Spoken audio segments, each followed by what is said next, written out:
लोकसभा चुनावों के नतीजों में कोई हार कर भी खुश है तो कोई जीत कर भी मुंह लटकाए बैठा है। कहीं पर खुशी है, कहीं पर गम है।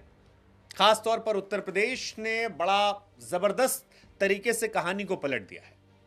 लेकिन उत्तर प्रदेश जिसने बीजेपी को डिसअपॉइंट किया है और सपा के चेहरे पर एक मुस्कुराहट बिखेरी है, उस यूपी की नगीना सीट से एक ऐसे व्यक्ति ने चुनाव जीता है जिसको लेकर चर्चाएं बड़ी ज्यादा है, और वो नाम है आजाद पार्टी के मुखिया चंद्रशेखर आजाद का।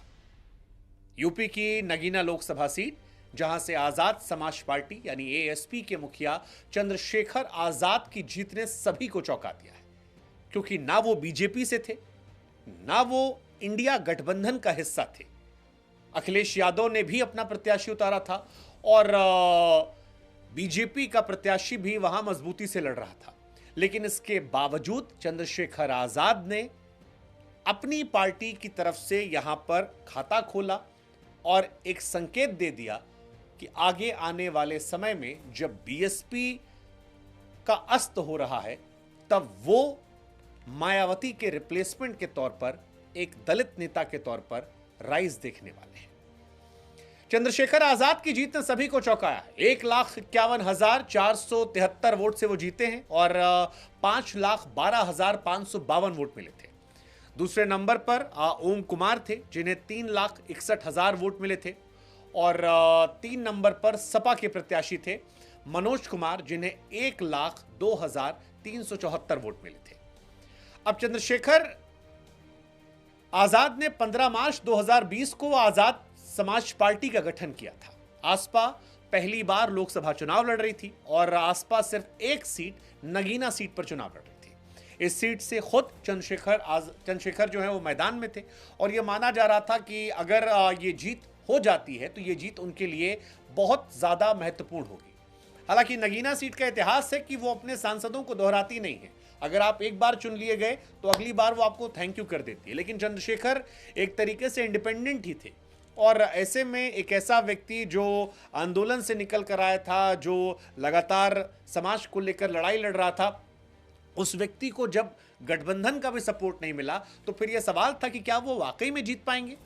अखिलेश यादव ने शुरुआत में उन्हें ऑफर किया था कि आप अगर हमारे सिंबल पर चुनाव लड़ते हो तो हम आपको सपोर्ट कर देंगे, लेकिन चंद्रशेखर ने उसे कबूल नहीं किया था और चंद्रशेखर ने अपने ही धुन में आगे बढ़ने का फैसला किया था। आसपा का उन्होंने गठन किया था और आसपा से ही उन्होंने चुनाव लड़ा और अब उनकी जीत हो गई है। चंद्रशेखर, अगर आप नहीं जानते तो आपको बता दें कि हेमवती नंदन बहुगुणा गढ़वाल विश्वविद्यालय में एलएलबी और लखनऊ विश्वविद्यालय से बीए की पढ़ाई की है। अंबेडकरवादी सोच के हैं, भीम आर्मी के सह संस्थापक हैं और उसके राष्ट्रीय अध्यक्ष हैं। इसके अलावा टाइम मैगजीन में भी वो शामिल हुए थे। टाइम मैगजीन में 100 उभरते हुए नेताओं की जो वार्षिक लिस्ट आई थी उसमें इनका नाम आया था। चंद्रशेखर आजाद वो व्यक्ति हैं जो अपने समाज की लड़ाई लड़ते हैं और 3 दिसंबर 1986 को सहारनपुर के छुटमलपुर में उनका जन्म हुआ था। चंद्रशेखर के पिता का नाम गोवर्धन दास है, माताजी का नाम कमलेश देवी है और इनके पिताजी जो हैं वो स्कूल में सेवानिवृत्त प्रिंसिपल थे। अब नगीना सीट, जिस सीट से उन्होंने जीता है, ये सीट भी जैसा कि हमने आपको बताया अपने आप में एक रोचक सीट है। यहां से कोई दोबारा सांसद नहीं बनता है। पिछली बार के सांसद गिरीश चंद्र इसी वजह से शायद बुलंदशहर चले गए।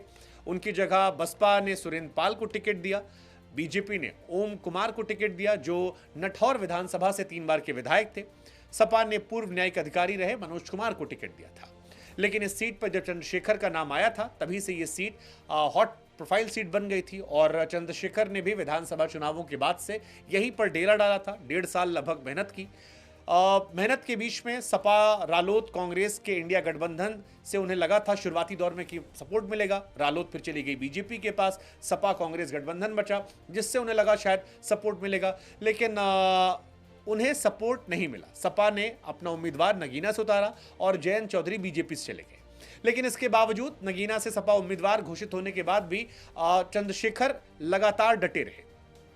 एक बात यह स्पष्ट थी कि अखिलेश और चंद्रशेखर के बीच नगीना सीट को लेकर कोई बातचीत नहीं हुई थी।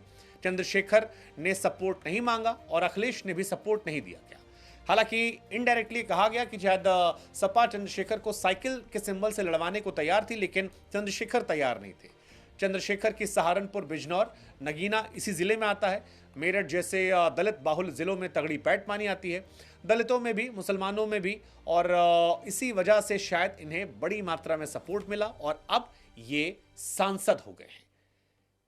एक बड़ा वर्ग है दलितों का, पिछड़ों का, जो इनको लेकर ये कह रहा है कि अब उनके हक की बात की जाएगी। अगर सीट पर जातीय समीकरण की बात करें तो तकरीबन 3 लाख अनुसूचित जाति के वोटर्स हैं, 50% यहां पर मुस्लिम वोटर्स हैं, यानी जो 7 लाख हो जाते हैं। यहां असल लड़ाई मुस्लिम और दलित मतदाताओं को लेकर थी, जो इस चुनाव में 3 पार्टियों में बटे थे। बीजेपी के उम्मीदवार ओम कुमार ने चुनाव के दौरान कहा था कि हिंदू मुस्लिम की बात नहीं चलने वाली। एएसपी के चंद्रशेखर का कहना था कि बहुजनों को सुरक्षा दिलाने के लड़े हैं, और अब वो यहां पर जीत गए हैं। चंद्रशेखर आजाद और उनके समर्थकों को हमारी तरफ से भी शुभकामनाएं। हमें लगा कि चंद्रशेखर, क्योंकि यूपी में एक अलग तरह से इंडिविजुअल लड़ाई लड़के निकले, इसलिए उनका किस्सा कहानी आपको सुनाया जाए। बाकी यूपी के नतीजों को लेकर आपकी राय क्या है, कमेंट सेक्शन में हमें जरूर बताइएगा।